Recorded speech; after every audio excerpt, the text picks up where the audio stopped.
Assalamualaikum warahmatullahi wabarakatuh. Masih membahas tentang produk, barang, dan jasa. Kali ini kita akan membahas tentang klasifikasinya. PLC atau Product Life Cycle menggambarkan lahirnya suatu produk baru sampai pada kematian suatu produk yang dikatakan sudah lama. Secara sederhana, konsep ini menyatakan bahwa hampir semua produk baru yang ditawarkan kepada masyarakat akan menjalani suatu siklus kehidupan yang terdiri atas 4 tahap dalam periode waktu terbatas. Setiap tahap dalam PLC membuka kesempatan-kesempatan baru dan menimbulkan masalah-masalah baru bagi manajemen produksi.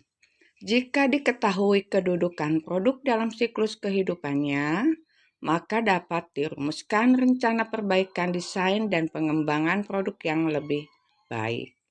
Secara ringkas, keempat tahap PLC tersebut dapat diperinci sebagai berikut. 1. Tahap perkenalan. 2. Tahap pertumbuhan. 3. Tahap kejenuhan.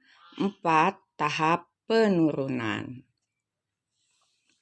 Setiap barang dan jasa yang masuk dalam fase perkenalan dapat didefinisikan berdasarkan fungsinya. Untuk apa produk atau jasa tersebut digunakan. Perusahaan mendesain suatu produk dengan tujuan bagaimana meningkatkan fungsi-fungsinya. Selanjutnya, definisi suatu produk dilihat dari aspek desain seperti warna, bentuk, dan ukurannya yang dapat diterima oleh pasar. Gambaran teknis atau engineering drawing merupakan dimensi dan toleransi atas bahan baku yang dibeli atau bahan baku yang diproduksi yang dapat dipergunakan sebagai komponen di dalam proses produksi. Gambaran ini merupakan standar kualitas atau mutu bahan baku yang menjadi komponen yang akan dipakai dalam proses produksi. Semua produk dimasukkan ke dalam satu dari 2 kelompok besar berdasarkan jenis pelanggan yang menggunakannya, yaitu 1. Produk konsumen adalah untuk konsumen terakhir. Digolongkan berdasarkan bagaimana konsumen berminat dan membeli produk. 2.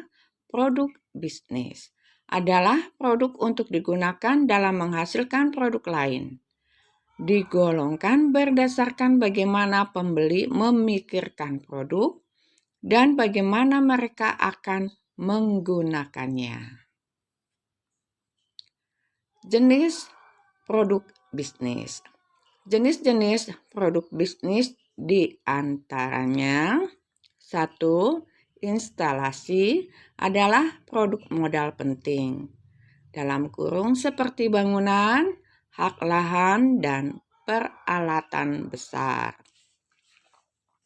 Kedua, peralatan tambahan adalah produk modal singkat atau dalam kurung short lived, seperti alat dan perlengkapan yang digunakan dalam produksi atau aktivitas kantor. Ketiga, produk mentah adalah produk belanjaan dalam kurung expand item yang belum diproses dan merupakan produk fisik dalam kurung seperti produk pertanian dan produk yang masih asli atau yang masih alami. 4. Komponen adalah expand item yang sudah diproses menjadi produk akhir. Komponen parts, produk akhir atau hampir selesai yang siap dibuat menjadi produk akhir.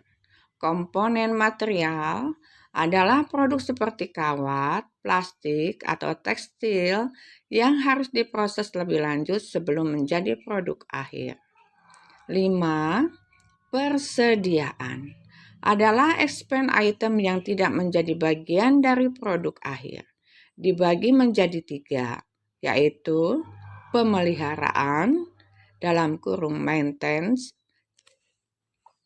perbaikan dalam kurung repair, dan persediaan usaha atau operasi dalam kurung operating supply disingkat MRO supply. 6. Jasa profesional dalam kurung ahli adalah pelayanan khusus yang mendukung usaha perusahaan. Demikianlah materi kita kali ini. Semoga bermanfaat bagi kita semua. Salam sehat, tetap semangat. Assalamualaikum warahmatullahi wabarakatuh.